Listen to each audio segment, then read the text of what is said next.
اعوذ باللہ من الشیطان الرجیم بسم اللہ الرحمن الرحیم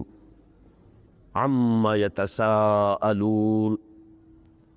عن النبأ العظیم الذی هم فیہ مختلفون کلا سیعلمون ثم کلا سیعلمون صدق اللہ العظیم رب اشرح لی صدری ویسر لی امری واحلل عقدۃ من لسانی یفقہوا قولی اللہم ربنا الہمنا رشدنا واعذنا من شرور انفسنا اللہم ارنا الحق حقا وارزقنا اتباعه وارنا الباطل باطلا وارزقنا اجتنابه اللہم وفقنا لما تحب وترضى اللہم انا نسألک الجنہ ونعوذ بک من النار اللہم اجرنا من النار یا مجیر یا مجیر یا مجیر برحمتک یا ارحم الراحمین۔ قرآن حکیم کے سورتوں کا جو آخری گروپ آخری 2 پاروں پر پھیلا ہوا ہے، اس کی مکیات میں سے 11 سورتیں ہم پڑھ چکے ہیں جو 29ویں پارے میں ہے، اور 12ویں سورت آج سورہ نبا ہے جس کا ہم مطالعہ کر رہے ہیں۔ میں یہ عرض کر چکا ہوں کہ پہلی 6 سورتیں ان میں تو 2 سب گروپس وجود میں آئے تھے کہ 2 سورتیں جوڑوں کی شکل میں تھیں اور ایک سورت منفرد مزاج کی۔ سورت الملک بہت جامع اور نہایت منفرد مزاج کی سورت ہے، لیکن سورت القلم اور سورت الحاقہ یہ آپس میں جوڑے ہونے کی نسبت بتمام و کمال رکھتی ہیں۔ اسی طرح سورت المعارج اور سورہ نوح یہ بھی ہر اعتبار سے ایک جوڑے کی حیثیت رکھتی ہیں، لیکن سورہ جن ایک بالکل منفرد مضمون پر بھی ہے اور منفرد مزاج کی حامل۔ البتہ سورہ مزمل سے اب جتنی صورتیں آگے چل رہی ہیں یہ سب جوڑوں کی شکل میں، ان میں سے 3 جوڑے ہم پڑھ چکے ہیں۔ ان میں سے سورہ مزمل، سورہ مدثر، سورہ قیامہ، سورۃ الدہر 2 جوڑے ہم پڑھ چکے ہیں۔ سورہ مرسلات اور آج سورہ نبا اس میں جمع کی جائے تو پھر یہ کہ یہ 4 جوڑے بن جائیں گے۔ میں پچھلی مرتبہ عرض کر چکا ہوں کہ سورہ مرسلات اور سورہ نبا میں یہ نسبت زوجیت جو ہے جوڑے ہونے کی نسبت بتمام و کمال موجود ہے۔ آج ذرا ایک بات اور دلچسپی کی حامل ہے، اس کو نوٹ کر لیں۔ ان چیزوں کی معنوی اہمیت تو شاید زیادہ نہ ہو، لیکن قرآن حکیم سے ایک ذہنی اور مزاجی مناسبت پیدا کرنے میں یہ چیزیں یقیناً مفید ہیں۔ سورہ قیامہ اور سورہ دہر، سورہ مرسلات اور سورہ نبا، اور پھر آگے جو آ رہا ہے جوڑا سورۃ النازعات اور سورہ عبس، ان تو جوڑوں میں ایک قدر مشترک یہ ہے کہ ہر جوڑے کی پہلی صورت میں قسمیں، لا اقسم بیوم القیامہ ولا اقسم بالنفس اللوامہ۔ پھر سورہ دہر جو ہے وہ بغیر کسی تمہید کے، بغیر کسی قسم کے براہ راست شروع ہو گئی ہے۔ هل اتى على الانسان حین من الدہر لم یکن شیئا مذکورا۔ نہ قسمیں، نہ حروف مقطعات، نہ کوئی تمہید، براہ راست گفتگو شروع۔ اگلے جوڑے میں پھر یہی بات ہے، والمرسلات عرفا فالعاصفات عصفا۔ پہلے قسمیں ہیں، لیکن یہ کہ سورۃ النبا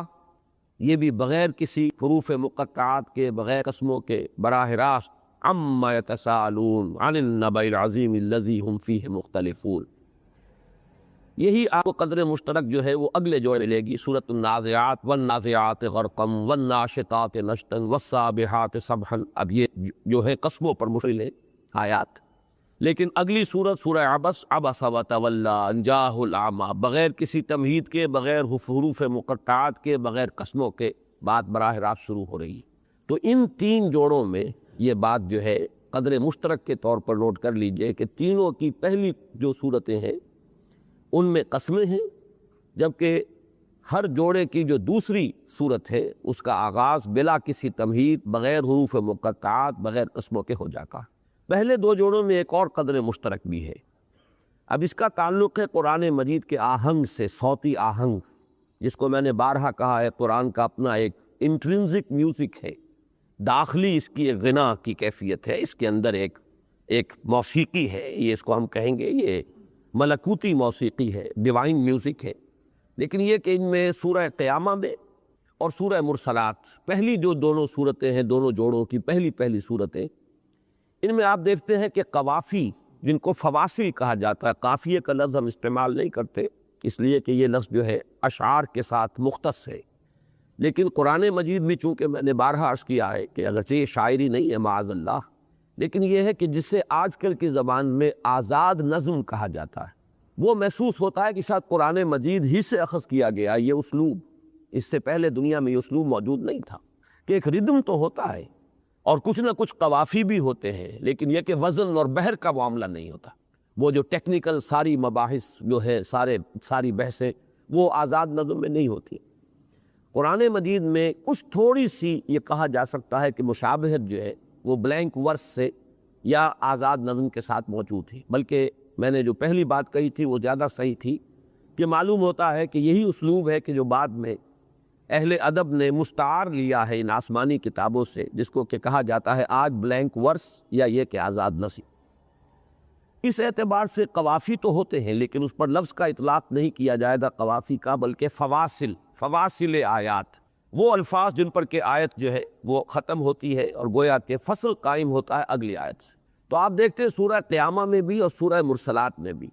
چند آیتوں کے بعد فواصل بدل جاتے ہیں۔ سورہ قیامہ میں یہ بہت نمایاں ہے، لا اقسم بیوم القیامہ ولا اقسم بالنفس اللوامہ ایحسب الانسان ان لن نجمع عظامہ بلا قادرین علی ان نسوی بنانہ بل یرید الانسان لیفجر امامہ یسأل ایان یوم القیامہ۔ اب یہاں پہ مہ کا جو ایک چلا آ رہا تھا اب وہ بدلے گا، فَإِذَا بَرِقَ الْبَصَرُ وَخَسَفَ الْقَمَرُ وَجُمِعَ الشَّمْسُ وَالْقَمَرُ يَقُولُ الْإِنسَانُ يَوْمَئِذٍ أَيْنَ الْمَفَرُّ كَلَّا لَا وَزَرَ إِلَىٰ رَبِّكَ يَوْمَئِذٍ الْمُسْتَقَرُّ يُنَبَّأُ الْإِنسَانُ يَوْمَئِذٍ بِمَا قَدَّمَ وَأَخَّرَ۔ اب اس کے بعد پھر وہ بدل جائیں گے، بل الانسان علی نفسہ بصیرہ ولو القی معاذیرہ لا تحرک بہ لسانک لتعجل بہ ان علینا جمعہ وقرآنہ فاذا قرأناہ فاتبع قرآنہ ثم ان علینا بیانہ۔ اب یہ آپ دیکھ رہے ہیں کہ چند آیتیں ایک قسم کے فواصل پر ختم ہوئی، اگلی آیتوں کا ایک گروپ آ گیا، اس میں قوافی کہیں یا فواصل کہیں بدل گئے۔ یہی سورہ مرسلات میں کیفیت ہوئی، اسی طریقے سے 4 آیتوں کے بعد جو ہے وہ فواصل بدل گئے۔ لیکن ان دونوں جوڑوں کی جو دوسری صورتیں ہیں، سورۃ الدہر میں بھی آپ دیکھیں کہ شروع سے آخر تک ایک ہی قافیہ یا ایک ہی انداز میں آیتیں ختم ہوتی ہیں، اور بالکل وہی شان سورہ نبا کی ہے۔ ابھی آپ نے اس کی پوری تلاوت سنی ہے، شروع سے لے کے آخر تک کہیں فواصل بدلتے نہیں، بلکہ وہی فواصل چلے گئے ہیں ابتدا سے، سوائے اس کے کہ تمہیدی آیت آپ کہیں گے جو 5 جو ہے عما یتساءلون عن النبأ العظیم الذی هم فیہ مختلفون کلا سیعلمون ثم کلا سیعلمون۔ اس کے بعد 35 آیات مسلسل جا رہی ہیں، الم نجعل الارض مہادا والجبال اوتادا وخلقناکم ازواجا وجعلنا نومکم سباتا وجعلنا اللیل لباسا الی آخر پورا یہی جو ہے انداز چلا جائے گا۔ تو ان دونوں جوڑوں میں یہ قدر مشترک نوٹ کر لیجئے کہ ہر جوڑے کا پہلا فرد، اس میں چند آیات کے بعد فواصل بدل جاتے، اور دونوں جوڑوں کا جو دوسرا فرد ہے ان کے اندر یہ ہے کہ شروع سے آخر تک ایک ہی انداز چلا آ رہا ہے۔ اب اس سے آگے بڑھیے تو سورہ مرسلات اور سورہ نبا میں کہ یہ جو نسبت زوجیت جسے ہم کہہ دیتے ہیں زیادہ لمبی عبارت سے بچنے کے لیے، تو اس کو پھر دوبارہ سمجھ لیجیے اس سے مراد کیا ہے۔ زوجین میں بہت سے اعتبارات سے مشابہت ہوتی ہے، بعض اعتبارات سے فرق ہوتا ہے۔ مشابہت بھی ہونی چاہیے لیکن یہ کہ کسی پہلو سے فرق بھی ہوگا، اور وہ فرق ایسا ہوگا کہ دونوں مل کر کسی مقصد کی تکمیل کریں۔ یہ ہے در حقیقت جو بھی کسی بھی زوجین کے جو 2 فرد ہوں گے ان کے مابین مشابہت۔ اب مرد ہے عورت ہے، دونوں انسان ہیں، کہ جتنے پہلو ان کے اندر مشابہت کے ہیں وہ سب کو معلوم ہے، لیکن یہ کہ ایک اعتبار سے ایک فرق بھی ہے، اور وہی فرق ہے کہ جس پر قائم ہے اب آگے نسل کا چلنا اور تناسل اور یہ سارا معاملہ جو ہے اسی سے متعلق ہے۔ ایک فرد جو ہے زوجین میں سے ایک جو فرد ہے وہ اس مقصد کی تکمیل نہیں کر سکتا جب تک کہ دونوں کا اجتماع نہ ہو۔ یہی آپ کو نسبت زوجیت کو سمجھ لینا چاہیے کہ یہ اس کی ایک مثال ہے۔ تو 2 صورتوں کے مابین نسبت زوجیت میں مشابہتیں بھی بہت ہونی چاہیے اور کچھ فرق ہونا چاہیے۔ اور فرق بھی ایسا ہو کہ جس سے کسی ایک مقصد کی تکمیل ہو رہی۔ تو میں نے مشابہتیں جب سورہ مرسلات کا ہم نے آغاز کیا تھا تو میں نے کچھ گنوائی تھی، مثلا یہ کہ جو مشابہ آیات ہیں ذرا ان کو نوٹ کیجئے۔ مثلا سورہ مرسلات میں فرمایا، ہم پڑھ چکے ہیں وَإِذَا السَّمَاءُ فُرِجَتْ، آج ابھی ہم نے تلاوت میں تو سن لی ہے آیت، آگے 10 میں بھی آ جائے گی وَفُتِحَتِ السَّمَاءُ فَكَانَتْ أَبْوَابًا، جبکہ آسمان میں دراڑیں پڑ جائیں گی، رخلے پیدا ہو جائیں گے۔ اور سورہ نبا میں جبکہ آسمان جو ہے وہ کھول دیا جائے گا اور دروازے ہی دروازے ہو جائیں گے، بات ایک ہی ہے، صرف یہ کہ الفاظ کا فرق۔ وَإِذَا الْجِبَالُ نُصِفَتْ سورہ مرسلات میں، سورہ نبا میں وَسُيِّرَتِ الْجِبَالُ فَكَانَتْ سَرَابًا، نصفہ جس کو کہا گیا ہے سورہ طٰہٰ میں، پہاڑوں کو ہم ریزہ ریزہ کر کے جو ہے ریت بنا دیں گے، وہی بات یہاں کہی گئی وَسُيِّرَتِ الْجِبَالُ فَكَانَتْ سَرَابًا، اور پہاڑ چلا دیے جائیں گے اور وہ ہو جائیں گے جیسے کہ ریتلے میدان ہوتے ہیں، چٹیل میدان ریت والے، جن میں کہ ایک سراب کی کیفیت پیدا ہو جاتی ہے کہ پانی نظر آنے لگتا ہے، درحالے کہ پانی نہیں ہوتا۔ اسی طرح الم نجعل الارض کفاتا، اب ذرا اس آیت کا تقابل کیجئے، الم نجعل الارض مہادا، معلوم ہوا کہ صرف ایک لفظ کا فرق ہے، باقی تقریباً وہی آیت ہے۔ کیا ہم نے زمین کو بنا نہیں دیا سمیٹ لینے والی؟ اور یہاں فرمایا کیا ہم نے زمین کو بنا نہیں دیا بچھونا فرش؟ اسی طریقے سے پہاڑوں کا ذکر، وَجَعَلْنَا فِيهَا رَوَاسِيَ شَامِخَاتٍ، یہ سورہ مرسلات کی آیت ہم پڑھ چکے ہیں۔ یہاں فرمایا وَالْجِبَالَ أَوْتَادًا، ہم نے پہاڑوں کو میخوں کی طرح گاڑ دیا ہے زمین میں۔ اسی طرح فرمایا سورہ مرسلات میں وَأَسْقَيْنَاكُم مَاءً فُرَاتًا، ہم نے پلایا تمہیں پانی بڑا شیریں، وہ جو تسکین بخش ہے۔ یہاں فرمایا وَأَنزَلْنَا مِنَ الْمُعْصِرَاتِ مَاءً ثَجَّاجًا، مضمون ایک ہی ہے، مشابہت اس وقت دلوا رہا ہوں۔ اسی طرح فرمایا یوم الفصل، میں آپ کو بتا چکا ہوں کہ قرآن مجید میں یہ انہی صورتوں میں آیا ہے، 3 مرتبہ آیا ہے اس سورہ مرسلات میں کہ یوم الفصل وما ادراک یوم الفصل ھذا یوم الفصل، اور اسی طریقے سے یہ لفظ آیا یوم الفصل سورہ نبا کے اندر ان یوم الفصل کان میقاتا۔ سورہ مرسلات میں فرمایا تھا وَإِذَا الرُّسُلُ أُقِّتَتْ لِأَيِّ يَوْمٍ أُجِّلَتْ، یہاں فرمایا ان یوم الفصل کان میقاتا، اجلت، جس کا ایک اجل معین تھا، جس کا وقت جو ہے طے تھا، اور اسی کو قیامت کے لیے فرمایا کان میقاتا، اس کا ایک وقت جو ہے وہ معین تھا اور معین ہے، اور اس معین وقت پر وہ آ کر رہے گی۔ سورہ مرسلات میں ہم پڑھ چکے ہیں ھذا یوم لا ینطقون ولا یؤذن لهم فیعتذرون، وہ مضمون سورہ نبا میں آئے گا لا یملکون منہ خطابا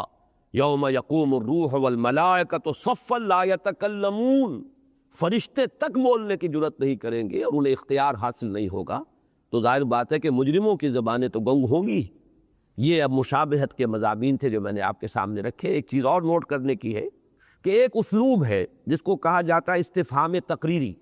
بظاہر سوال ہے لیکن اصل میں سوال نہیں ہوتا، کسی چیز کی تاکید کے لیے صرف اسلوب سوال کا اختیار کیا جاتا ہے، جیسے کہ سورہ مرسلات میں 3 دفعہ آیا ہے الم نہلک الاولین، الم نخلقکم من ماء مہین، الم نجعل الارض کفاتا، اور بالکل یہی اسلوب ہے جس سے کہ سورہ نبا اب شروع ہو رہی ہے،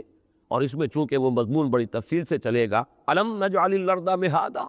تو جو نسبت و تناسب ہے 3 مرتبہ علم سے سوال شروع ہوا ہے سورہ مرسلات میں، اور 1 مرتبہ سورہ نبا میں۔ 3 مرتبہ سورہ مرسلات میں یوم الفصل کی ترکیب آئی ہے، اور 1 مرتبہ جو ہے وہ سورہ نبا میں آئی۔ یہ چیزیں وہ ہے کہ جن سے ایک مناسبت قائم ہو رہی ہے ذہن کے اندر کہ واقعتاً ان میں بڑی گہری مشابہت ہے۔ البتہ فرق کیا ہے؟ دیکھیے 2 چیزیں ہیں، ایک ہے جلالی انداز، ایک ہے جمالی انداز۔ ایک ہے جس میں بشارت کا پہلو زیادہ ہوتا ہے، ایک وہ ہے جس میں انذار کا پہلو غالب۔ ویسے تو یہ تمام صورتیں جو آخری 2 گروپ ہے یا جو آخری منزل ہے جو سورہ قاف سے شروع ہوتی ہے وہ آخری منزل، اور اس میں مکی اور مدنی صورتوں کے 2 گروپ بن گئے۔ یہ دونوں کے دونوں گروپ جو ہے، اور یہ پورا جو حزب ہے یا پوری منزل، اس کا مرکزی مضمون انذار ہے۔ انذار تو سب میں یوں سمجھیے کہ رچا بسا ہوا ہے، لیکن اس انذار کے ساتھ بھی کہیں کہیں رنگ جو ہے اس میں فرق پیدا ہو جاتا، کہیں بہت گہرا انذار ہے، بڑے جلالی انداز میں ہے، اس میں گرفت کا انداز، زجر کا انداز، ملامت کا انداز، ڈانٹ ڈپٹ کا انداز بہت نمایاں ہے، لیکن یہ کہ کہیں اس کے اندر بشارت کا پہلو ذرا زیادہ نمایاں کر دیا گیا ہے۔ چنانچہ آپ یہ دیکھیں گے کہ سورہ مرسلات کا انداز بڑا جلالی ہے، بار بار اللہ تعالیٰ نے اپنی خلاقی، اپنی قدرت، پھر سابقہ قوموں کی ہلاکت کا تذکرہ جو کہ سورہ نبا میں بالکل نہیں ہے، اس طریقے سے ایک فرق قائم ہو رہا ہے۔ پھر سورہ مرسلات میں ہم نے دیکھا تھا کہ اہل جنت کا اگرچہ ذکر ہے لیکن اختصار کے ساتھ ہے، جنت کی نعمتوں میں سے بھی صرف اکل و شرب کی جو نعمت ہے ان کا تذکرہ ہے۔ سورہ نبا میں ہم اس کے برعکس دیکھیں گے کہ ذرا تفصیل آئی ہے، اور صرف اکل و شرب کی چیزیں نہیں بلکہ انسان کی جو مرغوبات دوسری ہیں ان کا بھی تذکرہ موجود ہے۔ اس اعتبار سے یہ انذار اور تبشیر کے پہلو سے ان دونوں کے اندر قدر فرق ہے۔ سورہ مرسلات کا انداز بہت گہرا ہے، انذار والا، اور اس میں زجر ہے، ڈانٹ ہے، ڈپٹ ہے، جھنجھوڑنے کا انداز ہے، ملامت ہے، جبکہ سورہ نبا میں آپ دیکھیں گے کہ ربوبیت کے جو شواہد ہیں ان کو زیادہ نمایاں کیا گیا ہے، اپنے احسانات کا تذکرہ زیادہ ہے، جس سے ایک جذبہ شکر ابھرے انسان کے اندر، تشکر اور ایک محبت کا جذبہ پروردگار کے ساتھ ابھرے۔ وہ چیز وہاں بھی ہے لیکن یہاں زیادہ نمایاں، میں صرف فرق بیان کر رہا ہوں، درجوں کا فرق ہے، اور جنت کا اور اہل جنت کا تذکرہ جو ہے وہ سورہ مرسلات کی نسبت سے زیادہ ہے۔ تو یہ چند فرق ہیں کہ جو نسبت زوجیت کو واضح کرنے کے لیے۔ ایک اور چیز ہے، یہ ذرا ویسے تو غیر اہم ہے لیکن جیسا کہ میں نے عرض کیا یہ چیزیں دلچسپی کی حامل ہیں، اور ان کے حوالے سے بہت سی چیزیں ذہنوں میں انسان کے وہ برقرار رہتی ہیں، مستحضر رہتی ہیں۔ قرآن مجید کی بعض اور صورتوں میں بھی آپ کو یہ شے نظر آئے گی کہ بالکل جیسے کہ برابر کی صورتیں ہیں، مثلا سورہ جمعہ ہے اور سورہ منافقون ہے، دونوں دو رکوعوں پر مشتمل، دونوں کی 11 آیات، دونوں میں پہلا رکوع 8 آیات پر مشتمل، دونوں کا دوسرا رکوع 3 آیات پر مشتمل، بڑی گہری مشابہت۔ بلکہ سورہ نبا میں ایک لفظ آ رہا ہے اترابا، ہم سن، تو یہ ہم سن ہونے کا ایک انداز ہے کہ قرآن مجید کی بعض صورتوں میں ہے۔ اسی طریقے سے سورہ کہف اور سورہ بنی اسرائیل، آپ کو معلوم ہے دونوں کے 12 رکوع ہیں، اور صرف ایک آیت کا فرق ہے، 111 آیتیں ہیں سورہ بنی اسرائیل کی، 110 آیتیں سورہ کہف کی، وہ آپ کو نسبت یہاں بھی نظر آئے گی۔ 50 آیتیں ہیں سورہ مرسلات کی، 40 آیتیں ہیں سورہ نبا کی، لیکن دونوں کا دوسرا رکوع جو ہے جو کہ متقین کے ذکر سے شروع ہوتا ہے، ان المتقین فی ظلال وعیون وفواکہ مما یشتہون، اور سورہ نبا کا دوسرا رکوع ان للمتقین مفازا حدائق واعنابا وکواعب اترابا۔ تو دونوں کے جو دوسرے رکوع ہیں ان کا انداز بھی بالکل ایک جیسا ہے، اور دونوں رکوع جو ہے 10 آیات پر ٹھیک مساوی تعداد ہے دونوں رکوعوں کی، جو سورہ مرسلات کا دوسرا رکوع اور سورہ نبا کا دوسرا رکوع۔ بس اب اس تمہید کے ساتھ آئیے ہم شروع کرتے ہیں۔ عما یتسالون، یہ عما ایک لفظ بن گیا ہے، اصل میں اس میں 2 الفاظ شامل ہیں، عن حرف جار ہے، ما حرف استفہام ہے، تو عن ما، لیکن یہ کہ ان کو جمع کیا گیا، نون اور میم چونکہ قریب المخرج ہے، اس کو ادغام کہتے ہیں، 2 الفاظ مدغم ہو جاتے ہیں ایک دوسرے میں، تو یہ اما میں سے بھی پھر الف جو ہے اس کو حذف کر دیا گیا، اور اس کی بہت سی مثالیں، فیما انتم، فیما کی بجائے فیما، اس لیے کہ اور وہ زبان کے اوپر جو ہے ہلکا ہو گیا اور اس کے اندر جو ہے ردم کی ایک کیفیت زیادہ پیدا ہو جاتی ہے۔ تو عما یتسالون، کس چیز کے بارے میں یہ ایک دوسرے سے پوچھ گچھ کر رہے ہیں، یہ کس چیز کے بارے میں یہ بکثرت سوال کر رہے ہیں۔ یتسالون سوال سے بنا ہے لیکن باب تفاعل ہے یہ، اور باب تفاعل کے خواص میں دونوں چیزیں شامل ہیں۔ ایک تو مشارکت، جو باب مفاعلہ کا تو یوں سمجھیے کہ بہت ہی اہم خاصہ ہے، لیکن باب تفاعل کے اندر بھی موجود ہے مشارکت، 2 افراد، 2 گروہ، 2 فریق مل کر کسی کام کو کر رہے ہیں، اور ایک یہ کہ اس میں مبالغہ ہوتا ہے، تو اس اعتبار سے دونوں معنی ہوں گے۔ اما یتسالون، کس چیز کے بارے میں یہ آپس میں گفتگو کر رہے ہیں، جس کے لیے کہ بہترین ترجمہ اردو جو ترجمہ نگار ہے قرآن مجید کے، انہوں نے مترجمین لفظ استعمال کیا ہے، کس چیز کے بارے میں چہمے گوئیاں ہو رہی ہیں، یہ چہمے گوئی تذکرہ ہو رہا ہے، اس نے اس سے کہا، اس نے اس سے کہا، آپس میں سوال بھی کر رہے ہیں، یہ کیا بات ہے جو محمد کہہ رہے ہیں صلی اللہ علیہ وسلم، یہ تو بڑی انہونی سی بات نظر آ رہی ہے، یہ تو کوئی سمجھ میں آنے والی بات نہیں ہے، یہ ہم نے کبھی سنی نہیں، ما سمعنا فی آبائنا الاولین، ما سمعنا بہا فی آبائنا الاولین غالباً، یہ الفاظ ہم نے اپنے آباء و اجداد میں تو ایسی باتیں نہیں سنی۔ تو چہمے گوئی کا اگر ترجمہ کریں گے تو یہ گویا مشارکت ہے کہ ایک دوسرے سے سوال کیا جا رہا ہے، اور مبالغہ ہے تو پھر حضور صلی اللہ علیہ وسلم پر سوالوں کی بوچھاڑ کی جا رہی ہے۔ اما یتسالون، یہ کس چیز کے بارے میں محمد الرسول اللہ صلی اللہ علیہ وسلم پر سوالوں کی بوچھاڑ کر رہے ہیں۔ عن النبأ العظیم، اس آیت کے بارے میں بھی دو آراء ہیں، ایک تو یہ کہ یہ در حقیقت بدل ہے اسی کا، اور ایک یہ ہے کہ یہاں بھی حرف استفہام محذوف ہے۔ عن النبأ العظیم، کیا یہ اس بڑی خبر کے بارے میں پوچھ رہے ہیں؟ یہ ایک رائے ہے، اور خاصی قوی رائے ہے، اگرچہ یہ کہ اس پر تو پھر نحو کے اعتبار سے بڑی بحث کرنی پڑے گی، لیکن یہ بھی ہے کہ گویا کہ اسی کا عما یتساءلون کا جواب دیا جا رہا ہے عن النبأ العظیم۔ یہ ایک دوسرے سے جو سوال کر رہے ہیں، چیبے گوئیاں کر رہے ہیں، یا محمد الرسول اللہ صلی اللہ علیہ وسلم پر جو سوالوں کے تیر چلا رہے ہیں یا بوچھاڑ کر رہے ہیں، یہ اس بڑی خبر کے بارے میں۔ اب اس بڑی خبر کے بارے میں اکثر مفسرین کا تو اجماع ہے کہ اس سے مراد ہے بعث بعد الموت، قیام قیامت، جزا و سزا، یعنی جس کو ہم ایک لفظ میں کہتے ہیں ایمان بالآخرہ۔ لیکن یہ کہ مفسرین کی اور آراء بھی ہے، قرآن مجید بھی اس سے مراد دیا گیا ہے، اور حضور صلی اللہ علیہ وسلم کی رسالت اس سے مراد دی گئی ہے کہ یہ بھی بڑی انہونی سی بات تھی ان کے لیے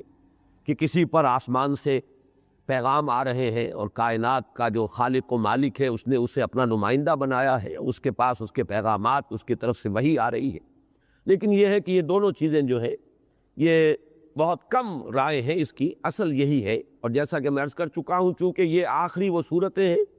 انذار ہی ان کا مرکزی مضمون ہے، اہم ترین مضمون ہے، اور انذار کا تعلق جو ہے وہ آخرت سے۔ اور یہ نوٹ کر لیجئے کہ اگرچہ ویسے تو ہم یہ کہتے ہیں کہ ہمارے دین کی جو فکری اساسات ہیں وہ تین ہیں، تین میں اہم ترین توحید ہے، پھر یہ کہ معاد ہے، اور پھر رسالت ہے، لیکن حقیقت یہ ہے کہ اگر ہم ترتیب زمانی کو پیش نظر رکھیں تو سب سے پہلی جو چیز محمد الرسول اللہ صلی اللہ علیہ وسلم نے نمایاں طور پر بیان کی ہے وہ آخرت ہے، انذار،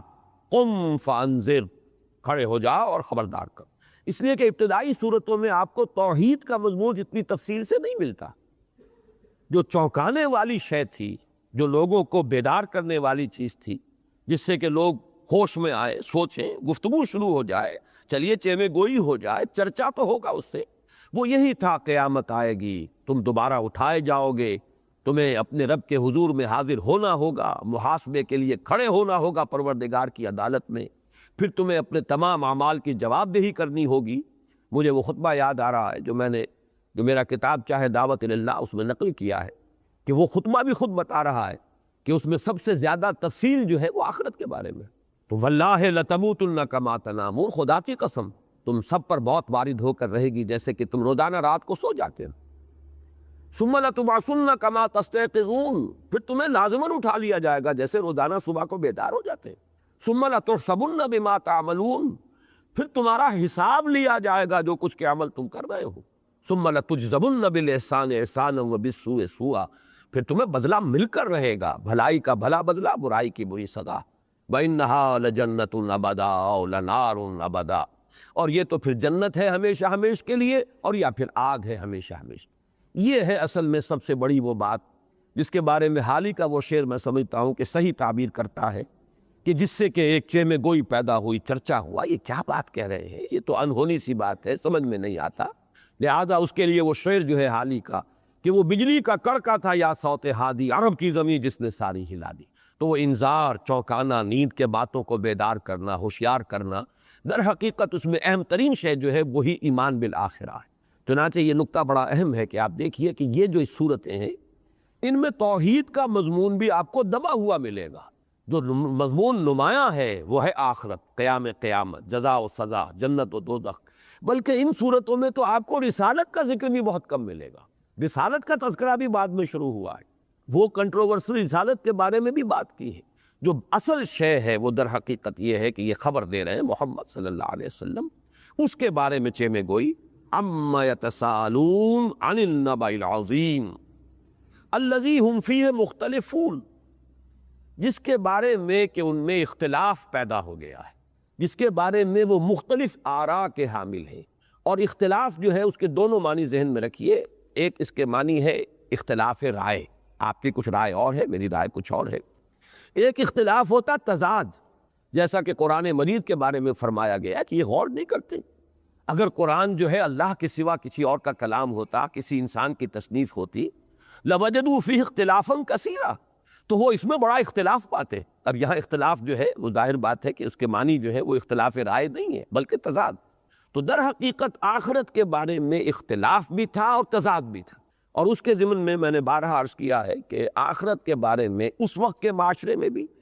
اور آج بھی اگر جائزہ لیں گے تو ہمارا جو معاشرہ ہے اس میں کم سے کم 6 اوپینینز موجود ہیں۔ یہ مختلف شیڈز ہیں انکار آخرت کے۔ انکار آخرت صرف یہی نہیں ہے کہ صاف کہہ دیا جائے کہ کوئی آخرت واخرت نہیں ہے، کوئی بعث بعد الموت نہیں ہے، یہ تو ہے ہی، یہ تو سری انکار ہے، چٹا انکار ہے، صاف انکار ہے، لیکن یہ کہ کچھ اور شکلیں بھی انکار آخرت کی ہے، چونکہ یہاں فرمایا گیا الذی ہم فیہ مختلفون، اور قرآن مجید کے شواہد سے معلوم ہوتا ہے کہ ایک ہی ریئیکشن نہیں تھا اس پر، بلکہ ان لوگوں کے مختلف ریئیکشنز تھے۔ مثلا ایک ایکسٹریم ریئیکشن تو یہ تھا ہیہات لما توعدون، انہونی بات ہے، انہونی بات ہے، ناممکن ہے، محال مطلق ہے، جب ہم مٹی ہو کر مٹی میں مل جائیں گے ہماری ہڈیاں بھی گل سڑ جائیں گی، اذا کنا عظاما نخرہ، ہڈیاں بھی گلی سڑی ہڈیاں رہ جائیں گی، تو کیسے ممکن ہے کہ دوبارہ اٹھا لیا جائے؟ تو یہ تو ہوا گویا کہ صاف انکار، کورا انکار، چٹا انکار، پوری نفی اور تردید۔ ایک یہ کہ ہاں کچھ معلوم تو ہوتا ہے کہ ہوگا، آخر ہمارے اندر ایک اخلاقی حص ہے، ہم محسوس کرتے ہیں کہ کوئی رسپانسبلٹی، کوئی جواب دہی ہونی چاہیے، لیکن ان نظن الا ظنا وما نحن بمستيقنين، کچھ گمان سا تو ہوتا ہے